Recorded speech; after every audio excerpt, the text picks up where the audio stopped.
God, it drives me nuts. Yeah. If you take Biden, you can do it, Joe, but I think I did the math. If you take Biden's age and Tim Walz's age and Kamala Harris's age, and you add them all up, you will get to 200 years and zero private sector work. Wow. You are running the largest economy in the world, and all three of those people have 0 minutes in the private sector. That is insane. Yeah. That's just that concept alone is insane. But that's what Obama's talking about. You didn't do that. Somebody else did that. Like that.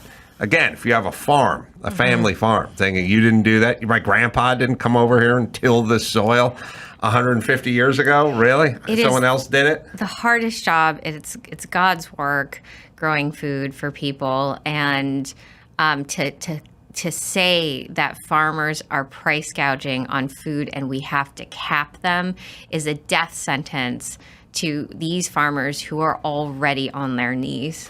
We're exactly 200 years of combined zero real world experience for those three nut jobs.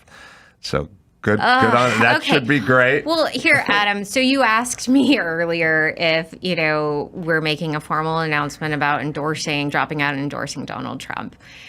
Look, we cannot let Harris and Walz into the White House after November. We are hurting as a country. We have historic inflation. We have real historic debt. And New York Times just published today that Biden, or whomever is around Biden, has been working very hard to prepare our country for nuclear war with Russia, China, and Iran. This is no joke. We cannot have individuals who are making a mockery of democracy running this country. We cannot have unserious individuals in the White House right now. We have to have people who really understand the dignity of life and sovereign liberty running this country, not ones that are throwing around these communist notions like they're no biggie. These are big deals. Famine under communist regimes kills more people than the Hiroshima bomb did. So this is not a joke.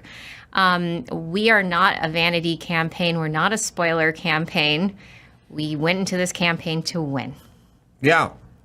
And we looked at the numbers, we ran the models, and we could win. If this were a fair and free election, we would win in November, without doubt. 71% of Americans want a viable third-party option, and we delivered it. Yes. 51% of Americans in the recent Gallup poll are registered as unaffiliated independents.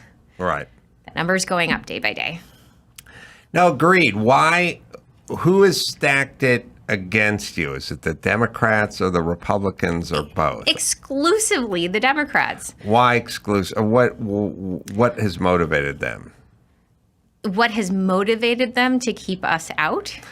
Yeah, well, I mean, why wouldn't both parties want you out equally, or is it because the Republicans assume you'll take more votes away from the Biden There's a side? difference between wanting us out and deploying tens of millions of dollars to take us out through sabotage and subversion. Yeah, tell us about that. All right, let's just talk about the media. Yes.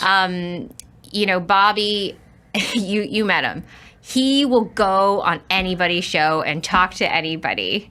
Yes, of the he will. mainstream media outlets, he was only invited on once to CNN.